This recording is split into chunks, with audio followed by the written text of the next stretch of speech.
জরুরি অবস্থার কালো অধ্যায় স্মরণে সরব হলো বিজেপি।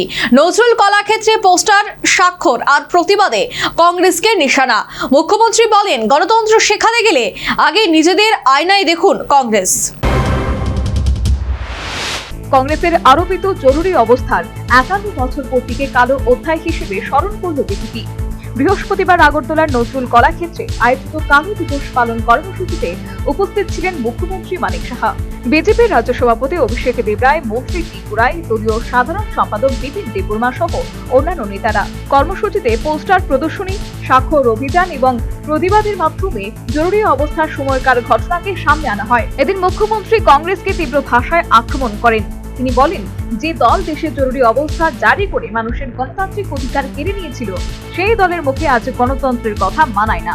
তার কথায় কংগ্রেস আজ দেশ ও রাজ্যে গণতন্ত্র নেই বলে যে অভিযোগ তুলেছে তা সম্পূর্ণ ভণ্ডামি। মুখ্যমন্ত্রী আরো বলেন, কংগ্রেসের উচিত অন্যকে দোষারোপ করার আগে আয়নায় নিজেদের দেখা।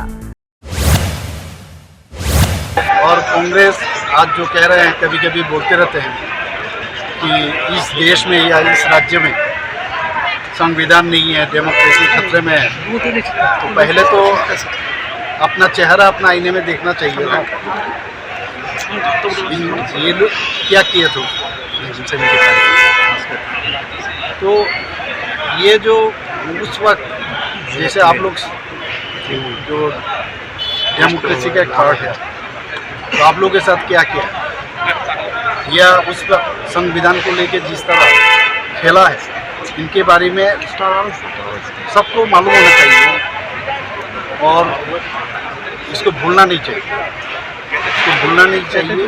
इसलिए ताकि ये दिन बार बार ना आए। खास करके जो हमारा युवा है, उनके लिए हम 65% युवा हमारे देश में, और माननीय प्रधानमंत्री जी इनके ऊपर बहुत आशा आकांक्षा है। গণতন্ত্রকে সবচেয়ে বড় আঘাত তারাই করেছিল। তিনি দাবি করেন, জরুরি অবস্থার সেই সময় দেশের ইতিহাসে এক কালো অধ্যায় হয়ে থাকবে। বিজেপি রাজ্য সভাপতি অনুষ্ঠানে নিজ ভাষণে বলেন, যুব সম্প্রদায়কে অতীত এবং বর্তমান গণতান্ত্রিক ব্যবস্থার তুলনা তথা বিচার করা উচিত।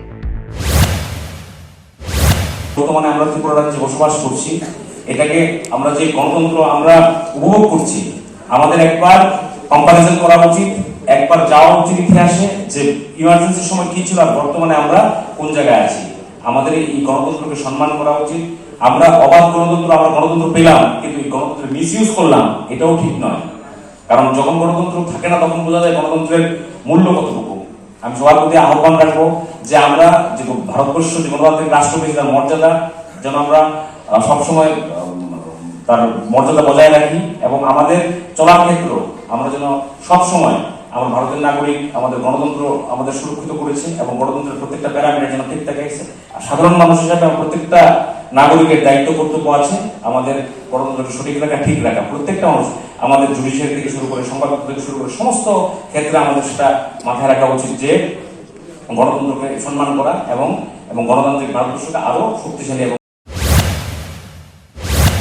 কার্যত নতুন প্রজন্মের সামনে জরুরি অবস্থার সেই ইতিহাস তুলে ধরতে এই কর্মসূচির আয়োজন করা হয়েছে। সর্বোপরি জরুরি অবস্থার কালো অধ্যায় স্মরণে সরব হল বিজেপি। নজরুল কলাক্ষেত্রে পোস্টার, স্বাক্ষর আর প্রতিবাদে কংগ্রেসকে নিশানা বিজেপির। Bureau report, news vanguard.